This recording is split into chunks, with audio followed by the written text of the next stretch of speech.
شب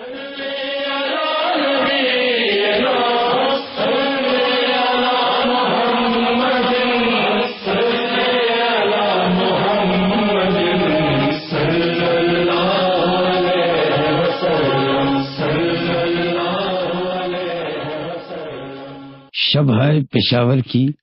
8ویں نشست کا آغاز ہوتا ہے۔ شب جمعہ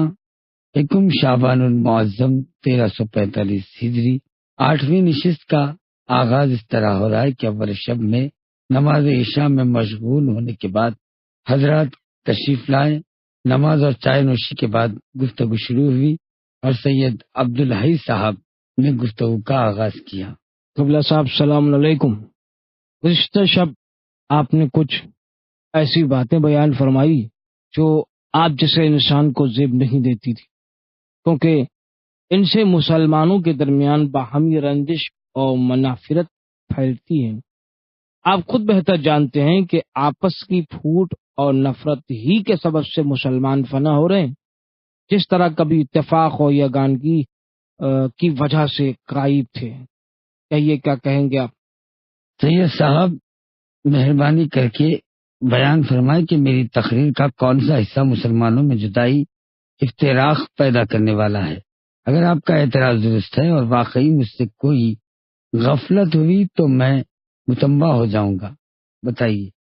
دیکھیے قبلہ و کعبہ، کس و ناکس کی توضیح اور تعریف کے موقع پر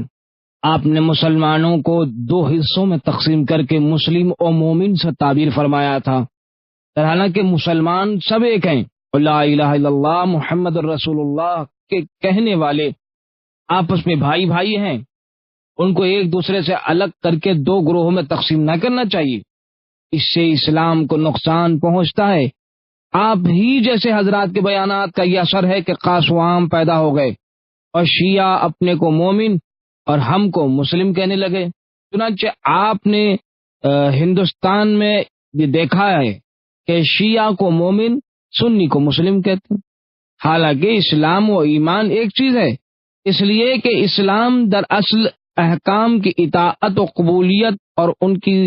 تسلیم کرنے کا نام ہے، اور یہی تصدیق کا مطلب اور ایمان کی حقیقت ہے۔ ساری امت نے اس پر اتفاق کیا ہے کہ اسلام عین ایمان اور ایمان حقیقت اسلام ہے، اور یہ دونوں ایک دوسرے سے جدا نہیں ہیں، لیکن آپ نے جمہور کے برخلاف بیان دے کر اسلام اور ایمان کو ایک دوسرے سے الگ قرار دے دیا نا قبلہ۔ یہ سب مجھ کو حیرت ہے کہ کس صورت سے جواب عرض کروں۔ اولاً جو جمہور آپ کے پیش نظر ہے، جس کی طرف آپ نے اشارہ کیا ہے، وہ عام امت کے معنی میں نہیں ہے، بلکہ اس جمہور سے چند اہل سنت الجماعت مراد ہے۔ دوسری افسوس ہے کہ اسلام اور ایمان کے بارے میں آپ کا بیان کافی نہیں ہے، اس لیے کہ اس موضوع میں نہ صرف شیعوں کو اہل سنت الجماعت کے عقیدے سے اختلاف ہے، بلکہ عشری، معتزلی، حنفی اور شافعی فرقے بھی عقائد میں الگ ہیں۔ لیکن اتنا وقت نہیں ہے کہ مختلف فرقوں کے تمام اقوال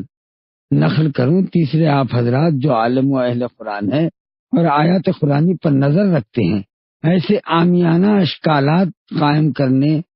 کیوں تلے ہوئے ہیں؟ غالباً آپ حضرات کا مقصد یہ ہے کہ جلسے کا وقت ضائع کیا جائے۔ نہیں، ایسا تو نہیں ہے، ہم بھی چاہتے ہیں کہ کچھ علمی مباحث ہو، کچھ نتیجہ اخذ ہو۔ اصولی مطالب موجود ہے جن میں ہم پورا فائدہ اٹھا سکتے ہیں۔ ایسے طفلانہ اعتراض تو آپ جیسے انسان سے میل نہیں کھاتے۔ ہم نے اسلام و ایمان کو الگ الگ کر کے 2 مختلف کردہ قائم کرنے کے اسباب فراہم کیے ہیں، حالانکہ بقول آپ کے یہ 2 گروہ کی تقسیم خود خداوند حکیم نے قرآن مجید کی متعدد آیتوں میں بیان فرمائی ہے۔ قرآن مجید کے اندر اصحاب یمین اور اصحاب شمال کے ذکر کو فراموش کر دیا، کیا ایسا نہیں؟ سورہ حجرات آیت نشان 14 میں صریحاً فرمایا ہے۔ یقیناً آپ جانتے ہیں کہ یہ آیت شریفہ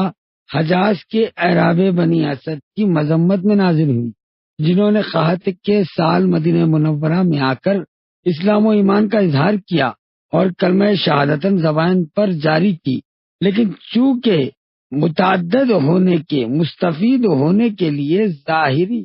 اسلام لائے تھے کہ ہم لے آئے ہیں، تو ان سے کہہ دو کہ تم ایمان نہیں لائے، البتہ کہو کہ اسلام لائے ہو جسے مسلم میں داخل ہو، اظہار شہادت اور اطاعت احکام مراد ہے تاکہ قتل و اسیری سے تحفظ اور مال حقوق حاصل ہو۔ ابھی تو تمہارے دلوں میں ایمان داخل نہیں ہوا۔ یہ آیت شریفہ صاف صاف کہہ رہی ہے کہ مسلمانوں میں دو گروہ ہیں۔ ایک فرقہ حقیقی مسلمانوں کا ہے جو قلب و عقیدے کے رو سے حقائق پر ایمان لائے ہوئے ہیں اور انہی کو مومن کہتے ہیں۔ دوسرا فرق ظاہری مسلمانوں کا ہے جو اپنے اغراض و مقاصد کے لیے خوف یا طمع کی بنیاد پر قبیلہ بنی اسد وغیرہ کا فقط کلمہ شہادتین زبان پر جاری کرنے اپنے کو مسلمان کہتے ہیں، لیکن اسلام کی حقیقت و معنویت یعنی باطن ایمان کا ان کے دل و دماغ میں کوئی اثر نہیں ہے۔ اگرچہ ظاہر کی بنا پر ان کے معاشرے کی اجازت دی گئی،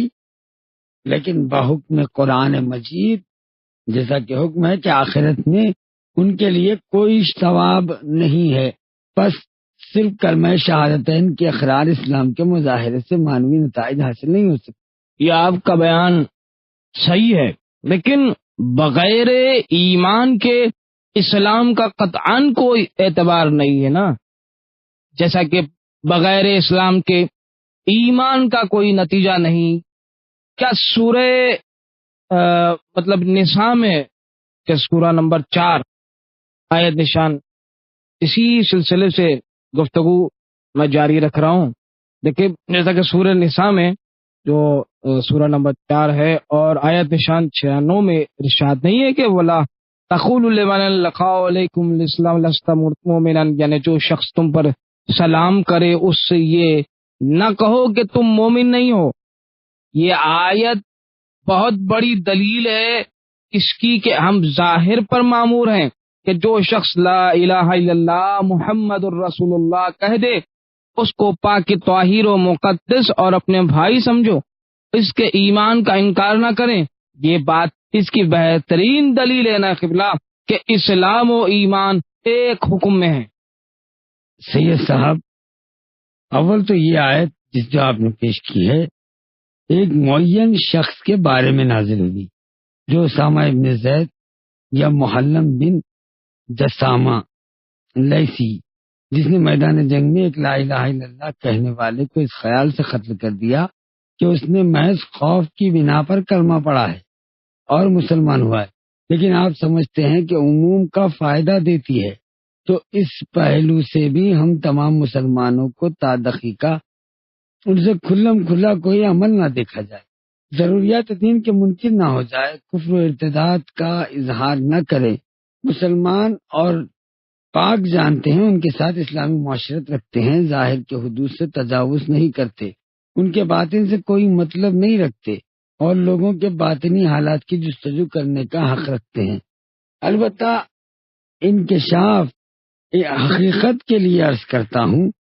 کہ اسلام و ایمان کے درمیان مورد اور محل کے لحاظ سے عموم مطلق اور عموم من وجہ کا فرق ہے، اس لیے ایمان کے لیے کچھ درجات ہے۔ اس سلسلے میں اہل بیت طہارت کے اخبار و احادیث اختلاف اقوال کو ختم کر کے حقیقت کو ظاہر کرتے ہیں۔ چنانچہ امام برحق امام جعفر صادق علیہ السلام نے عمر و ظہری کی روایت فرمائی ہے، یعنی ایمان کے لیے حالات و درجات و طبقات و منازل ہے، ان میں سے بعض ناقص ہے جن کا نقصان ظاہر ہے، اور بعض رائج ہے جن کا رجحان زائد ہے، اور بعض ان میں سے مکمل ہے جو انتہائی کمال پر پہنچتے ہیں۔ ایمان ناقص ایمان کا وہی پہلا درجہ ہے جس کے ذریعے انسان کفر کے دائرے خارج ہو کر جماعت مسلمین میں شامل ہوتا ہے، یہ امام صادق کی ہے حدیث مبارک، اور اس کی جان و مال خون عزت مسلمانوں کی امان میں آ جاتی ہے۔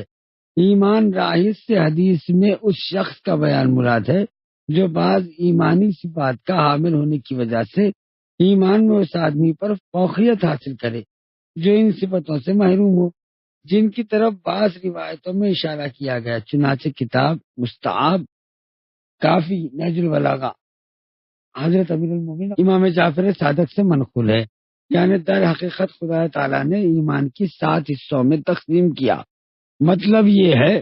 کہ ایمان کے اندر 7 صفتیں ہونا چاہیے، جن سے مراد نیکی، راست بازی، یقین قلبی، رضا، وفا، علم اور بردباری۔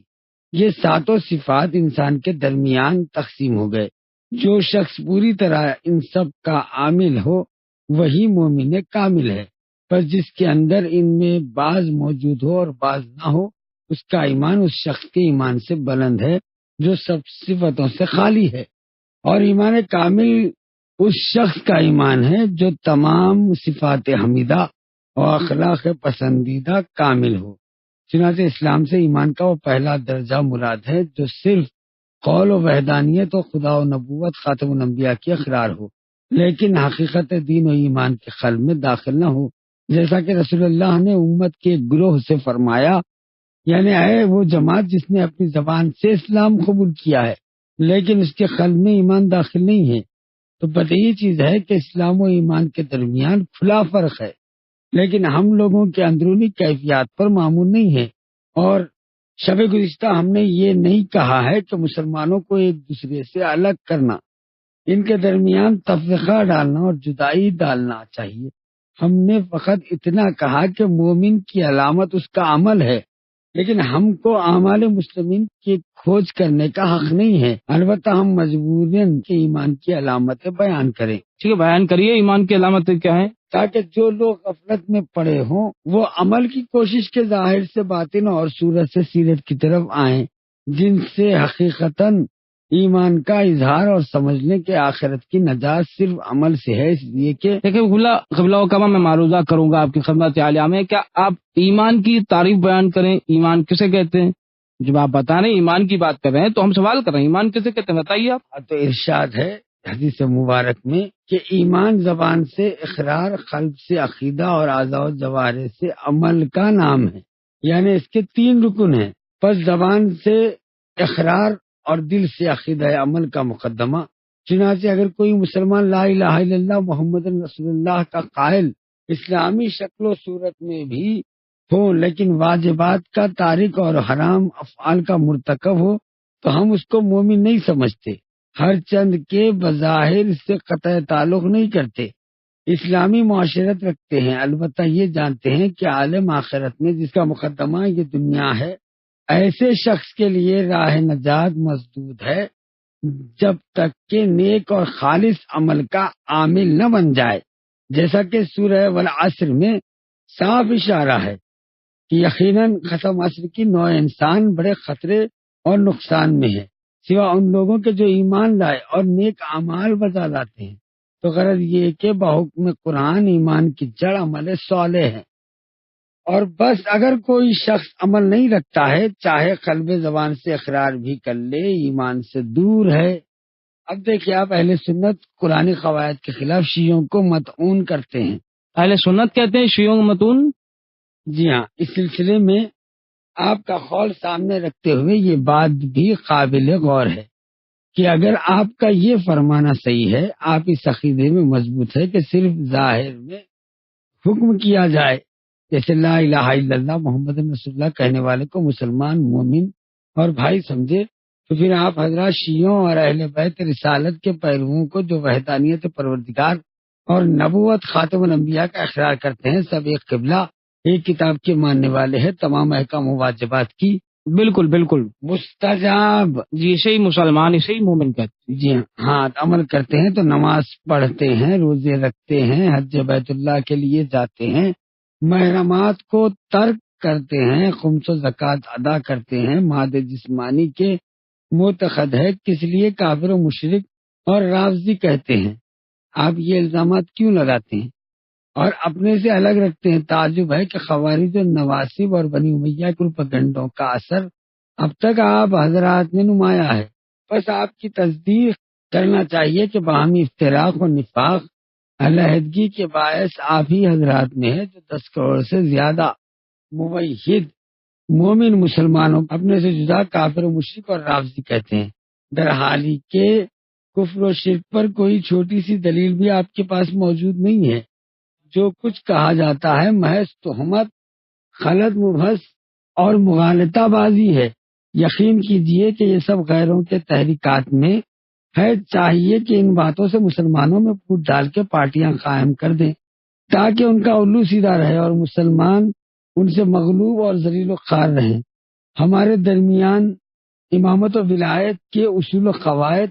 احکام میں کوئی اختلاف نہیں ہے۔ اگر فروعی احکام میں اختلاف ہے تو آپ کے چاروں مذاہب کے درمیان ہم سے کہیے زیادہ سخت اختلافات موجود ہے، لیکن اس وقت اتنا موقع نہیں ہے کہ مالکیوں کے ساتھ حنیفیوں کا یا حنبلیوں کے ساتھ شافعیوں کے اختلافات بیان کرے۔ میں جتنا بھی غور کرتا ہوں سوائے تہمت اور افتراء اور تعصب کے کوئی ایک دلیل بھی نظر نہیں آتی جو محکمہ عدل الہی پر آپ شیعوں کے کفر و شرک پر قائم کر سکتے ہیں۔ شیعوں کا ناقابل معافی گناہ جو خوارج نواصب اور بنی امیہ کے ہوا خواہوں نے اپنے پروپیگنڈے سے برادران اہل سنت کے سامنے ہوا بنا کے پیش کیا، اور صرف یہ کہ ہم رسول اللہ کے آراء و امر و احکام احادیث میں خود اپنی خواہش اور مطلب کے مطابق خود رائے اور قیاس کے ذریعے تغیر و تبدیل نہیں کرتے۔ رسول خدا کے درمیان ابو ہریرہ ان سمرہ جیسے کے واسطہ نہیں بناتے، جن کو آپ کے علماء یہاں تک کہ بڑے بڑے خلفاء نے بھی مردود اور جھوٹا کہا۔ لیکن شیعہ علی اور اہل بیت کی پیروی کیوں کرتے ہیں اور ائمہ اربعہ کی تقلید کیوں کرتے ہیں، بلکہ ہم خود پیغمبر کے حکم و ہدایت کے مطابق حضرت کے اہل بیت کی پیروی کرتے ہیں۔ رسول اللہ نے امت کے سامنے جو باب علم کھولا اس کو بند کر کے حسب خواہش دوسرا دروازہ نہیں کھولتے۔ سب سے بڑا گناہ ہے جو شیعہ حضرات پر عائد کرتے ہیں کہ اطرت رسول اہل بیت رسول سے علی اور ائمہ اثنا عشری کی پیروی کرتے ہیں اور ائمہ اربعہ یعنی چاروں فقہا کی تقلید کیوں نہیں کرتے، حالانکہ آپ کے ہاتھ میں رسول خدا کی طرف سے قطعاً اس کی کوئی دلیل نہیں ہے۔ مسلمانوں کو لازمی طور پر اصول میں اشعری یا معتزلی یا فروع میں مالکی یا حنبلی یا حنفی یا شافعی ہونا چاہیے۔ البتہ اس کے برعکس رسول اللہ سے بکثرت احکام و ہدایات علاوہ ان کے جو ہمارے پاس یہاں تواتر کے ساتھ موجود ہے، پوری تاکید کے ساتھ آپ خود آپ کے روایت علماء کے ظرف سے ہم تک پہنچے ہیں، جن میں اطرت طاہرہ اور اہل بیت کو عدیل قرآن قرار دیا گیا اور امت والوں کو حکم دیا گیا کہ جن حضرات سے تمسک رکھیں ان کی پیروی رکھیں، من جملہ ان کے حدیث ذکر کریں، حدیث ثقلین، حدیث سفینہ، حدیث باب حتہ اور دوسرے احادیث جن کو موقع سے ہم نے گزشتہ شموں میں اسناد کا ذکر کیا ہے۔ ہم شیعوں کی بزرگ ترین مضبوط سندیں ہیں جو آپ کے علماء کی معتبر کتابوں میں درج ہے۔ اب ذرا آپ ایک ہی حدیث ایسی بیان کر دیجئے، چاہے وہ ایک طرفہ اور صرف آپ ہی کی کتابوں سے ہو، جن میں حضرت نے فرمایا ہو کہ میری امت کو میرے بعد اصول میں ابو الحسن اشعری اور واصل ابن عطا وغیرہ کی، اور فروع میں چاروں لوگ یعنی امام مالک ابن انس، احمد ابن حنبل، ابو حنیفہ اور محمد ابن ادریس شافعی میں کسی ایک کی پیروی کریے۔ کیا یہ کوئی قول رسول ہے آپ کے پاس؟ حضرات عادت اور تعصب کو ذرا الگ رکھ کے دیکھیے کہ شیعوں کا آخر کیا گناہ ہے۔ آپ کی معتبر کتابوں میں جو اخبار و احادیث اطرت طاہرہ اور ان کی پیروی کے بارے میں منقول ہے، اگر ان کے مقابلے میں فیصدی ایک حدیث بھی آپ کے کسی مذہبی پیشوا کے لیے وارد ہوتی تو ہم قبول کر لیتے۔ دیکھیں، جو گفتگو آپ کر رہے ہیں سلسلے میں، اور مطلب یہ کہ آپ نے جو ہے نا ہمارے مذہبی پیشوا کے متعلق کہا کہ کوئی ایک حدیث بھی ہو، تو ہم نے تو اپنی کتابوں سے بھی حدیث دیے ہیں اور سلسلہ گفتگو جاری و ساری رہے گا۔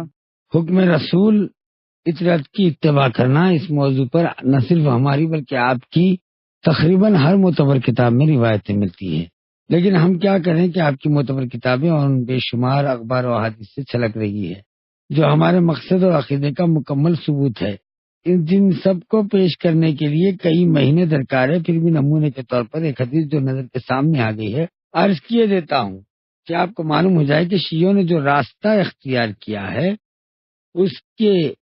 علاوہ اس کا کوئی چارہ کار نہیں ہے، اور اتباع اہل بیت کی جو رسول اللہ نے حکم دیا وہ کس طرح ثابت ہے۔ شیخ سلیمان بلخی حنفی کتاب ینابی المعدد باب 3 میں فرائض حمونی سے روایت ابن عباس سے کرتے ہیں کہ رسول اللہ نے امیر المومنین سے فرمایا اس حدیث شریف میں صاف صاف ارشاد ہے کہ اے علی میں شہر علم ہوں اور تم اس کے دروازہ ہو، اور کوئی شخص بغیر دروازے کے شہر میں داخل نہیں ہو سکتا۔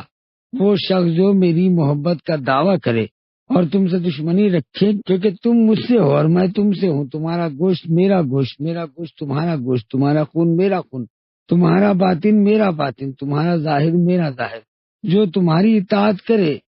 غور کرے مولوی صاحب، جو تمہاری اطاعت کرے نیک و بخت، اور جو تمہاری مخالفت کرے وہ بدبخت ہے۔ تمہارا دوست فائدے میں ہے، تمہارا دشمن گھاٹے میں ہے، جو تمہارے ساتھ ہے وہ کامیاب ہے، جو تم سے الگ ہے وہ تباہی میں ہے۔ میرے بعد تمہاری اور تمہاری اولاد میں سارے ائمہ کی مثال سفینہ نوح کے مانند ہے، جو اس میں بیٹھا اس نے نجات پائی اور جس نے روگردانی کی وہ غرق ہو گیا۔ تو ان کی مثال ستاروں کی سی ہے، جب ایک ستارہ ڈوبا تو دوسرا طالع ہو گیا۔ یہ سلسلہ قیامت تک باقی رہے گا۔ اچھا دیکھیے، ایسی کوئی بات جہاں تک میں سمجھتا ہوں ہرگز نہیں ہو سکتی، کیونکہ یہ رسول اللہ صلی اللہ علیہ وسلم کی امانت مضبوط آسمانی سند و بزرگ رہنما ہے۔ سید صاحب جزاک اللہ، حقیقت یہی ہے، پس جب قرآن کو بدل کے ملک و قوم کی مصلحت پر اس کی جگہ دوسری کتاب منتخب نہیں کر سکتے تو عدیل و شریک قرآن کے لیے بھی یہی حکم جاری رہے گا۔ لہذا اس قاعدے کی رو سے جو لوگ اطرت پر مقدم رکھے گئے، تو جو اطرت سے نہیں تھے، میرے اس سادہ سوال کا جواب ارشاد فرمائیں کہ ہم بھی دیکھیں کہ کیا خلفائے ثلاثہ ابو بکر، عمر، عثمان اطرت و اہل بیت پیغمبر میں سے ہے، جس سے یہ آیات و اخبار کثیر ثقلین، سفینہ، باب حتہ وغیرہ کے مصداق قرار پائیں؟ ہم مجبور ہو کے رسول اللہ کے حکم سے ان لوگوں کی اطاعت کریں؟ بتائیے۔ ہرگز کسی نے ایسا دعویٰ نہیں کیا قبلہ کہ علی کرم اللہ عنہ کے علاوہ دوسرے خلفاء رضی اللہ عنہ اطرت و اہل بیت اطہار پیغمبر صلی اللہ علیہ وسلم میں سے تھے، البتہ رسول اللہ کے نیک صحابہ میں سے تھے۔ یہ فرمائیے گا کہ اگر رسول اللہ کے کسی فرد یا قوم کی اطاعت کا حکم دے اور امت کی ایک جماعت کہے کہ نہیں، مصلحت اس میں ہے کہ ہم دوسرے لوگوں کی پیروی کریں، تو چاہے وہ دوسرے بڑے مومن اور صالح کیوں نہ ہو، تو آیا حکم رسول کی اطاعت واجب ہے یا امت کی رائے پر عمل کرنا چاہیے؟ یہی چیز ہے کہ پیغمبر کی اطاعت واجب ہے۔ بس رسول اکرم اس ارشاد کے بعد کہ قرآن و اطرت کی ایک ساتھ پیروی کرو اور دوسروں کو ان پر مقدم نہ کرو، تو دوسروں کو آخر کس لیے ترجیح دی گئی؟ در حالی کہ اہل بیت علم و فضل میں ساری امت سے بہتر تھے۔ آیا ابو الحسن علی، اسماعیل اشعری، واصل ابن عطا، مالک ابن انس، ابو حنیفہ، محمد ابن ادریس شافعی، احمد ابن حنبل اطرت و اہل بیت پیغمبر میں ہے یا حضرت امیر المومنین علیہ السلام کی اولاد میں سے 11 امام جیسے امام جعفر صادق وغیرہ؟ انصاف کے ساتھ واجب جواب دیجیے۔ دیکھیے، ظاہر ہے کہ کسی نے یہ نہیں کہا کہ یہ اشخاص اطرت و اہل بیت پیغمبر صلی اللہ علیہ وسلم ہیں، البتہ امت کے سربراہ آوردہ اور صلحاء و فقہاء تھے۔ لیکن جمہور امت کا اتفاق ہے کہ ہمارے 12 امام سب کے سب اطرت صحیح النسب پیغمبر کے اہل بیت خاص ہے۔ خود آپ کے بڑے بڑے علماء کی اقرار کے مطابق رسول نے عدیل و شریک قرآن اور ان کی اطاعت کو ذریعہ نجات قرار دیا، اور صاف صاف فرماتے ہیں کہ یہ تم سے زیادہ جانتے ہیں، ان پر سبقت نہ کرنا۔ اتنی پرزور ہدایات کی موجودگی میں جس وقت رسول اللہ لوگوں سے سوال کریں گے کہ تم نے میرے حکم سے سرتابی کیوں کی اور دوسروں کو میرے اہل بیت پر جو تم سے زیادہ عالم تھے ترجیح کیوں دی، حالانکہ میں حکم دے چکا تھا کہ ان پر سبقت نہ کرنا، تو اس کا کیا جواب دیں گے؟ چنانچہ شیعوں نے حضرت کے حسب الحکم اپنا مذہب باب علم پیغمبر حضرت علی علیہ السلام اور اطرت اہل بیت طاہرین سے حاصل کیا، اور زمانے علی و حسن حسین علیہ السلام سے جنہوں نے براہ راست حضرت سے فیض حاصل کیا تھا، سلسلہ بسلسلہ اس پر قائم رہے۔ لیکن دوسرے لوگ جو اصول مذہب میں اشعری یا معتزلی اور فروعات میں مالکی، حنبلی، حنیفی، شافعی ہے، ان اشخاص کی پیروی میں رسول خدا کون سی تاکید اپنے پاس رکھتے ہیں، علاوہ اس کے کہ یہ اشخاص اطرت طاہرہ میں سے نہیں ہے، ان کی پیروی کے لیے حضرت نے کوئی حکم نہیں دیا۔ بعد رسول بھی تقریباً 300 سال تک جو صحابہ اور تابعین کا دور تھا یہ کسی شمار میں نہیں تھے، البتہ کہ سیاست یا معلوم نہیں کس وجہ کی بنا پر میدان میں آ گئے، لیکن اطرت اہل بیت رسول میں سے ائمہ معصومین خود حضرت کے زمانے سے نمایاں تھے، بالخصوص علی، حسن اور حسین علیہ السلام جزو اصحاب کسا اور آیت تطہیر شامل تھے۔ آیا یہ مناسب ہے کہ علی، حسن اور حسین ائمہ اطرت اہل بیت پیغمبر رسول اللہ کے پیرووں کو جنہوں نے حضرت کے حکم سے ان معصوم اور منصوص ائمہ کی پیروی کی ہے، مشرک و کافر اور گردنیں سوئی سمجھا جائے؟ آپ نے کام وہ کیا جو نہ کرنا چاہیے تھا، اور فقہائے اطراء و عدیل قرآن پر ایسے اشخاص کو مقدم کیا جو اس کی اہلیت نہیں رکھتے تھے، اطرت رسول میں سے تھے، تو پھر بھی ہم آپ نہ جھگڑتے تھے، نہ آپ حضرات کو مشرک و کافر کہتے ہیں بلکہ اسلامی بھائی سمجھتے ہیں، لیکن محکمہ عدالت الہی میں آپ اس کا جواب دیجئے گا کہ بیچارے عوام کو غلط فہمی مبتلا کرتے ہیں۔ اطرت و اہل بیت رسول کے شیعوں اور پیرووں کو جو حضرت کے حکم پر عمل کرتے ہیں، اطرت طاہرہ کا اتباع کرتے ہیں، کافر و مشرک، رافضی اور بدعتی مشہور کرتے ہیں، یہ سب محض اس لیے ہے کہ ہم نے مذہب کا نام حنفی، مالکی، حنبلی یا شافعی کیوں نہیں رکھا؟ اطرت طاہرہ میں سے امام جعفر صادق کا طریقہ کیوں اختیار کیا؟ ہم شیعہ کسی کے ساتھ کینہ و عداوت نہیں رکھتے، لیکن چونکہ عقل و خرد علم و ہم کو حکم دیتے ہیں کہ آنکھ بند کر کے کوئی راستہ نہ پکڑیں۔ کتاب آسمانی قرآن مجید ہے، سورہ 29 یعنی سورہ زمرد آیت نشان 19 نے ہماری رہنمائی کی ہے، یعنی اے رسول میرے لطف و کرم کی ان بندوں کو بشارت دے دو جو بات سنتے ہیں اور اس میں سے بہتر کا انتخاب کر کے اس کی پیروی کرتے ہیں، لہذا بغیر دلیل کسی کی مطابقت نہیں کرتے۔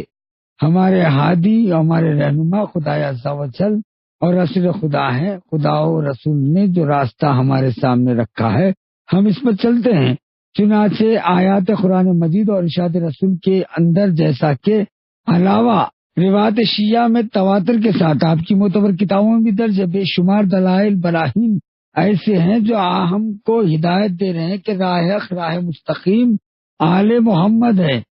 اور اطرت اہل بیت حضرت کی پیروی میں منحصر ہے۔ اگر آپ قرآن مجید کی ایک آیت یا رسول اللہ کی ایک حدیث بھی ایسی دکھا دیجئے جو بتاتی ہے کہ اصول میں اشعری یا معتزلی اور فروع میں چاروں امام فقہ میں سے کسی ایک پیرو ہونا ضروری ہے، تو چاہے وہ آپ ہی کے یہاں کی حدیث ہو، ان لوگوں کا اور اپنا مذہب بدل دوں گا،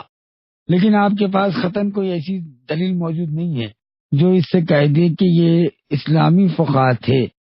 666 میں ملک ظاہر بیرس نے لوگوں کو مجبور کیا اور ان چاروں مذاہب میں سے کسی ایک کی تقلید کرنا لازم ہے۔ ان واقعات کی تفصیل بیان کرنے کی اس وقت گنجائش نہیں ہے، لیکن اتنا ضرور کہہ دوں گا کہ بغیر کسی نص اور خاص ہدایت کے ان چاروں اماموں کی تقلید پر انحصار کر دیتا ہے۔ اسلام کے سارے فقہا علماء کھلا ظلم اور ان کی حق تلفی ہے، درحالی کے تاریخ بتاتی ہے کہ اسلام کے اندر اور بالخصوص آپ کے مذہب میں کثرت سے فقہا علماء پیدا ہوئے جو اپنے کارناموں کے پیش نظر قطعاً ان چاروں اماموں سے زیادہ عالم اور فقیہ تھے، جن کا حق پوری طرح ضائع کیا گیا۔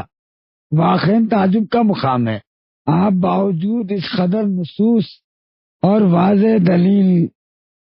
کہ جن کا خدا اور رسول نے کثرت سے آیات و احادیث میں اعلان فرمایا ہے، جن کو خود آپ کے بڑے بڑے علماء نے اپنی معتبر کتابوں میں درج کیا ہے، امیر المومنین علی ابن ابی طالب علیہ السلام کی پیروی پر تو مجبور نہیں ہوتے تھے، لیکن کسی دلیل و نص کے آنکھ بند کر کے ان چاروں اماموں کی تقلید اور مطابقت و انحصار پر رکھا، ہمیشہ کے لیے اجتہاد و تقلید کا دروازہ بند کر دیا۔ جی دیکھیے، جس دلیل تو برہان کی روح سے آپ نے 12 اماموں کے اتباع پر انحصار کیا ہے، ہم نے بھی 4 اماموں پر انحصار کیا ہے۔ سید صاحب خوب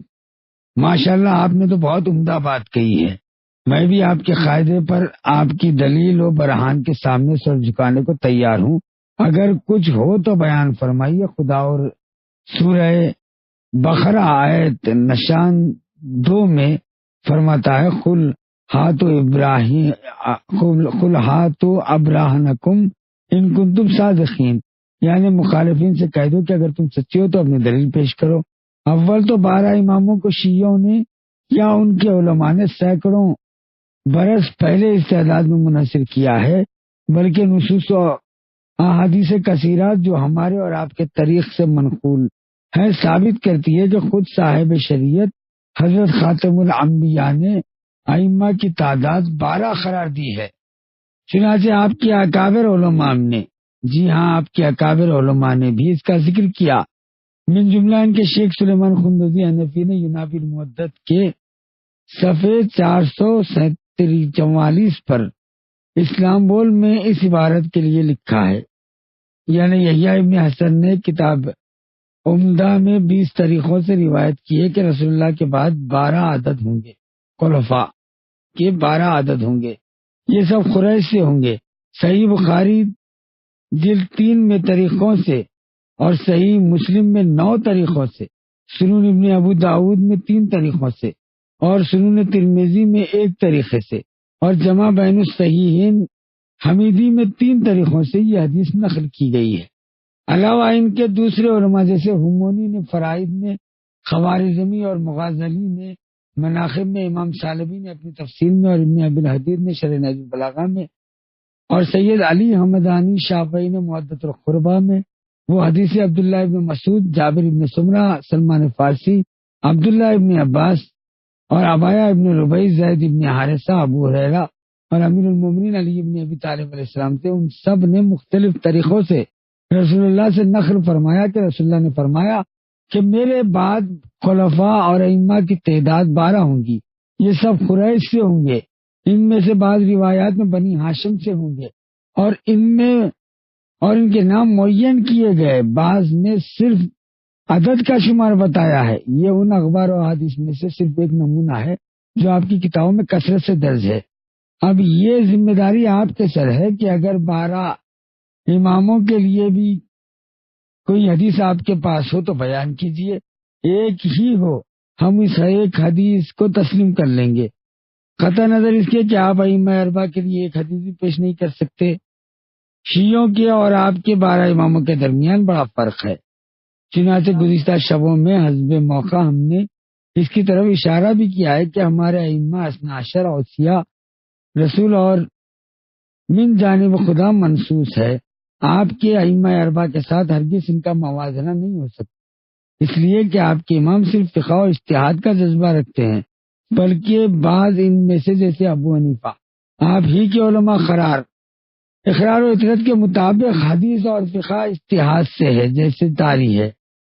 قیاس پر عمل کرتے تھے. خود اپنی جگہ پر ایک کم علم کی دلیل ہے، ملاحظہ ہو اسی کتاب کے. لیکن ہمارے ائمہ اثنا عشر حجج الہیہ اور رسول اللہ کے اوصیاء اور خلفائے منصوص ہے. ہم ان کی تقریر نہیں کرتے بلکہ پیغمبر کے حسب الحکم ان کے طریقے کی پیرو ہیں. البتہ ہر زمانے میں شیعوں کے کچھ فقہا و مجتہدین ہوتے ہیں جو کتاب و سنت، عقل و اجماع کے قاعدوں سے احکام الہی کا استنباط کر کے فتاوی صادر کرتے ہیں. ہم ان کی تقریر کرتے ہوئے عمل پیرا ہیں. باوجود آپ کے فقہا اور ائمہ اہل بیت کے خرمن علم سے خوشاچینی کرنے والوں میں سے تھے، لیکن آپ حضرات اپنی عادت اور اسلاف کی تقلید میں علم و عمل کے اساتذہ کو چھوڑ کر ایسے شاگردوں کے پیرو بن گئے جنہوں نے علمی بنیادوں سے ہٹ کے رائے اور قیاس پر عمل کیا. یہ کہاں سے معلوم ہوا کہ ہمارے امام آپ کے اماموں سے فیض حاصل کرتے تھے؟ یہ بتائیے، آپ کے ہم جو سید صاحب یہ تاریخ کا بیان ہے، کتابوں میں درج ہے. دیکھیے، ہم یہ پوچھنا چاہتے ہیں کہ آپ کا یہ کہنا ہے کہ ہمارے امام جو ہے آپ کے اماموں سے فیض حاصل کر رہے ہیں، زانو و ادب طے کر رہے ہیں. کیا دلیل ہے آپ کے پاس؟ ذرا بتائیے تو صحیح. اگر دلیل ہو تو برہان و دلیل پر گفتگو ہو. میں پوری دلیل سے آپ سے بات کرنا چاہوں گا. جی بسم اللہ، بیان کریے آپ. سید صاحب یہ تاریخ کا بیان ہے، آپ کے اکابر علماء نے لکھا ہے، ملاحظہ ہو کتاب فصول المہمہ، جلیل القدر عالم دین ہے آپ کے نور الدین صباغ مالکی، انہوں نے فضل حالت امام بحق ناطق کاشف الاسرار حقائق امام جعفر صادق میں اقرار کیا ہے کہ حضرت علم و فضل میں مشہور و ممتاز تھے، یہاں تک کہتے ہیں کہ حضرت سے اس قدر علم نقل کیے گئے ہیں کہ طالبان فیض اپنی اپنی سواریوں پر روانہ ہوئے، آپ کا شہر اور ذکر خیر تمام شہروں میں پھیل گیا۔ علماء نے اہل بیت کی کسی فرد سے اتنی حدیثیں نقل نہیں کی جتنی آپ سے نقل کی ہے۔ اس کے بعد کہتے ہیں کہ اکابر امت کی بہت بڑی جماعت جیسے یحییٰ ابن سعید، ابن زرہ، مالک ابن انس یعنی مالکیوں کے امام، سفیان ثوری، ابو عینیہ، ابو ایوب، ابو حنیفہ حنیفیوں کے امام، اشیبہ وغیرہ نے حضرت سے روایت کی۔ انتہا کے کمال الدین ابن طلحہ نے اپنے مناقب میں لکھتے ہیں کہ بڑے بڑے بزرگ علماء ائمہ دین نے حضرت سے حدیث نقل کی ہے، آپ کے علم و کمال سے بہر اندوز ہوئے، من جملہ ان کے انہیں اقرار کا ذکر کیا جن کے نام صاحب فصول المہمہ نے بتائے ہیں۔ حضرت کے ظاہری و باطنی فضائل و کمالات کے دوست دشمن سبھی قائل تھے، چنانچہ آپ کے منصف اور غیر متعصب اکابر علماء نے اپنی خاص کتابوں میں درج کیا ہے، مثلا شہرستانی نے ملل و نحل میں اور مالکی فصول المہمہ، اور خصوصیت سے شیخ عبد الرحمن سلمہ طبقات المشائخ میں کہتے ہیں کہ در حقیقت امام جعفر صادق اپنے تمام ہم اثروں سے بالا تر تھے، آپ کو دین میں فطری علم مہارت، دنیا میں پورا زہد، شہوت سے کامل ورع اور پرہیزگاری اور حکمت میں مکمل ادب حاصل تھا۔ محمد ابن طلحہ نے مطالب السیول میں باب 6 صفحے 81 میں ان سارے مطالب کو نقل کیا ہے، اور نقل کرتے ہوئے لکھتے ہیں کہ بزرگوار سادات و بزرگان اہل بیت میں سے ہر طرح کے علم، جملہ عبادات، مسلسل ورع، وظائف اور نمایاں زہد کے عامل تھے۔ امام جعفر صادق کثرت سے تلاوت فرماتے تھے، ساتھ ہی آیات قرآن کی تفسیر بیان فرماتے تھے۔ اصحاب آپ کے بحر علم سے جواہرات حاصل کرتے تھے اور عجیب و غریب نتائج نقش کرتے تھے۔ اپنے اوقات شب و روز مختلف عبادتوں پر تقسیم کر دیا گیا تھا، اس طرح اپنے نفس کا محاسبہ عجیب و غریب نتائج اخذ کرتے ہیں۔ اپنے اوقات شب روز و مختلف عبادتوں پر تقسیم کر دیا گیا ہے۔ آپ کی زیارت آخرت کی یاد دلانے والی، آپ کا کلام سننا ہے اس دنیا میں زہد، آپ کی ہدایت پر عمل کرنا اور حصول جنت کا باعث تھا۔ آپ کی نورانی شکل گواہی دیتی ہے کہ خاندان نبوت میں سے اعمال کی پاکیزگی بتاتی ہے کہ نسل رسول میں سے آپ سے ائمہ و اعلام کی ایک جماعت نے حدیثیں نقل کی ہے اور علوم حاصل کی ہے، جیسے یحییٰ ابن سعید انصاری، ابن جریر، مالک ابن انس، سفیان ثوری، ابن عینیہ، شیبہ اور ایوب سیبانی وغیرہ نے۔ اس شرف و استفادہ قصب فضیلت پر فخر کرتے تھے۔ اگر میں آپ کے بارے میں آپ ہی کے علماء کے اقوال و نظریات سے عقائد اور نقل کرنا چاہوں تو سلسلہ بیان بہت طولانی ہو جاتا ہے۔ خلاصہ یہ ہے کہ منصف علماء نے عام طور پر اس کا اقرار کیا ہے کہ آپ علم و زہد و ورع و تقویٰ و اخلاق حمیدہ میں یگانہ روزگار تھے۔ بدیہی چیز ہے کہ یہ آفتاب کی طرح تعریف و توصیف ہے جس میں زبان گنگ ہے۔ حضرت کے درجات عالیہ میں اشیر بلکہ 1000 سے بھی زیادہ بیان کی جا چکی ہیں۔ نواب صاحب فرماتے ہیں، قبیلہ صاحب، میں آپ کے سلسلے کلام میں دخل دینے کی معافی چاہتا ہوں، لیکن چونکہ میں جلد بھول جاتا ہوں، لہذا اگر اجازت ہو تو کچھ دریافت کر لوں۔ جی بسم اللہ، کوئی حرج نہیں ہے، فرمائیے آپ کیا کہنا چاہتے ہیں۔ باوجود ہے کہ جیسا آپ نے ان راتوں میں بیان فرمایا، مذہب تشیع 12 امامی اور 12 ہے، یہ مذہب امام جعفر صادق رضی اللہ عنہ کے نام سے کیوں منسوب ہوا اور اس کو مذہب جعفری کس لیے کہا جاتا ہے؟ نواب صاحب، حضرت رسول خدا صلی اللہ علیہ وآلہ وسلم نے نبوت کے اس بنیادی دستور کے مطابق ہر پیغمبر اپنی وفات سے قبل من جانب خدا اپنے لیے ایک وسیع اور جانشین مقرر کرتا ہے۔ امیر المومنین علی علیہ السلام کو اپنا باب علم، وسیع خلیفہ اور جانشین اور امت کو آپ کی اطاعت کا حکم دیا ہے پیغمبر نے، لیکن وفات رسول کے بعد چند وجود کی بنا پر جو باب ہوش سے مخفی نہیں ہے،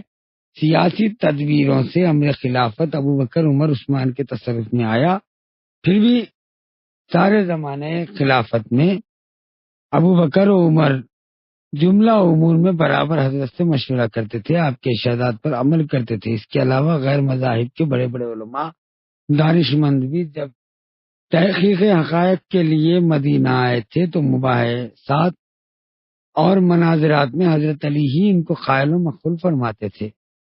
غرض کہ جب تک آپ زندہ رہے مختلف طریقوں سے مقدس دین اسلام کی اپنی شایان شان خدمات انجام دیتے رہے، لیکن حضرت کی شہادت کے بعد جب لجام حکومت بنی امیہ کے ہاتھوں میں آئی تو ولایت و امامت کی منزلت بالکل اندھیرے میں پڑ گئی۔ اطرت و اہل بیت رسول کے ساتھ انتہائی فسادات، ظلم و تعدی کا برتاؤ کیا گیا۔ امام برحق، امام حسن مجتبیٰ علیہ السلام، امام حسین، امام زین العابدین، امام محمد باقر بنی امیہ کی شدید عداوت، ظلم و ایذا رسانی کے شکار رہے۔ ان حضرات کے لیے تمام راہیں مسدود کر دی گئی تھی، سوا چند خالص شیعوں کے لوگوں کو ان کے دیدار اور ان سے علوم و حقائق حاصل کرنے کی توفیق نہیں تھی۔ یہاں تک کہ ہر ایک امام کو کسی نہ کسی طریقے سے شہید کر دیا۔ بالآخر دوسری صدی کے اوائل میں جب لوگ بنی امیہ کے ظلم و تعدی اور بدعمالیوں سے بہت تنگ آ گئے اور ان کی حکومت کا تختہ پلٹنے کے لیے ہر طرف سے اٹھ کھڑے ہوئے، خصوصیت کے ساتھ بنی عباس اور بنی امیہ کے درمیان پورے لڑائیاں ہوئی۔ اس موقع پر جبکہ بنی امیہ اپنی حکومت بچانے کی فکر میں تھے، کچھ اطمینانی صورت پیدا ہوئی، لیکن کیونکہ لوگ اتنے مشغول تھے کہ اطرت اہل بیت رسول پر اپنی شدید سخت گیری کو قائم رکھا، لہذا امام جعفر صادق نے اس فرصت سے پورا فائدہ اٹھایا۔ امویوں کے فشار اور مظالم کی وجہ سے گوشہ نشینی پر مجبور تھے، اس کو ترک کر کے اپنے گھر کا دروازہ کھول دیا اور مسجد رسول میں آزادانہ برسر منبر دین کے احکام و قواعد و علوم نشر فرمانے لگے۔ 4000 علم و دانش اور حدیث کے شائقین بے روک ٹوک زیر منبر اجزا ہو جاتے تھے۔ اصحاب خاص اور چنے ہوئے طالبان علم نے آپ کے پائین منبر بیٹھ کر جو علم فیوز برکات حاصل کیے ہیں، ان سے انہوں نے 400 اصول لکھے جو اصول اربع کے نام سے مشہور ہے۔ امام یافعی یمنی نے اپنی تاریخ میں حضرت کی تعریف کی ہے، کثرت علم اور وسعت فضل میں کوئی آپ کے قدم بقدم نہیں تھا اور آپ کی بلندی علوم و دانش کی کوئی حد نہیں تھی۔ حضرت کے شاگردوں میں سے ایک شخص جابر ابن حیان صوفی نے آپ کے تعلیم کیے ہوئے علوم سے 1000 ورق کی ایک کتاب لکھی اور 500 رسالے تالیف کیے۔ اہل سنت کی اکابر فقہاء اسلام اور ائمہ اعظم آپ کی بزم فیوز کے شاگردوں اور طالب علموں میں سے تھے، مثلاً ابو حنیفہ، مالک ابن انس، یحییٰ ابن سعید، محمد ابن اسحاق یحییٰ، سعید قطان، سفیان ابن عینیہ، سفیان ثوری وغیرہ، جیسا کہ پہلے ذکر ہو چکا ہے، جن میں سے ہر ایک اپنی استطاعت کے مطابق حضرت کی خدمت میں بہراندوز ہوا۔ آپ کے آبائے کرام ابنائے ذوالاحترام میں سے کسی بزرگوار کو ظاہری طور پر ایسی ریاست علمی حاصل نہیں ہوئی، اس لیے بنی امیہ نے آپ کے آبا کو مانے رہے اور بنی عباس نے انتہائی بیاہی کے ساتھ آپ کی اولاد میں سے کل ائمہ پر سخت قدغن رکھا۔ در حقیقت شیعت کی اصلیت کا مکمل ظہور معرف اہل محمد کو بالاعلان اشاعت اور جس کا سرچشمہ ذات رسول تھی، حضرت ہی کے ذریعے انجام پذیر ہوئی، لہذا یہ مذہب آپ کے نام سے مشہور ہوا اور مذہب جعفری کہلانے لگا، ورنہ امام جعفر صادق علیہ السلام آپ کے آبائے میں سے 4 اولاد میں سے اور چھٹے 6 امام نیز امے بزرگوار حضرت امام حسن مجتبیٰ علیہ السلام سب کے سب ائمہ برحق تھے اور ان میں باہم کوئی فرق نہیں تھا۔ حافظ صاحب، آپ کچھ کہنا چاہ رہے ہیں؟ جی، میں کہنا تو چاہ رہا تھا لیکن آپ کی طویل شعلہ بیان تقریر اور آپ کے اسناد بگوش قلب سماعت فرما رہا تھا کہ حقیقت امر یہی ہے کہ جیسا کہ آپ نے فرمایا کہ میں بے انصاف اور حق کش آدمی نہیں ہوں، آپ کے بیان کے ان خاص مقامات میں مجھ کو اعتراف ہے۔ معتصبانہ زیادتیاں بہت ہوئی اور بغیر کسی دنیا سازی اور چاپلوسی کے کہتا ہوں کہ بالخصوص ان راتوں میں نے بذات خود آپ کی صحبت سے کافی فائدہ اٹھایا اور پوری طرح متنبہ ہو چکا ہوں، لیکن اس وقت آپ کی اجازت سے ایک جملہ عرض کرنا چاہتا ہوں جو شکوہ بھی ہے اور حریم اہل تسنن کی طرف سے دفاع بھی ہے، اور وہ یہ کہ آپ جیسے شیعہ مبلغین اور علماء اکرام اپنے عوام کو ایسی رفتار و گفتار سے منع کیوں کرتے ہیں جس کا انجام کفر ہے، تاکہ دوسروں کو لفظ کفر زبان پر جاری کرنے کا موقع ہی نہ ملے؟ حافظ صاحب آپ کیا کہنا چاہتے ہیں، ذرا کھل کے بیان فرمائیے۔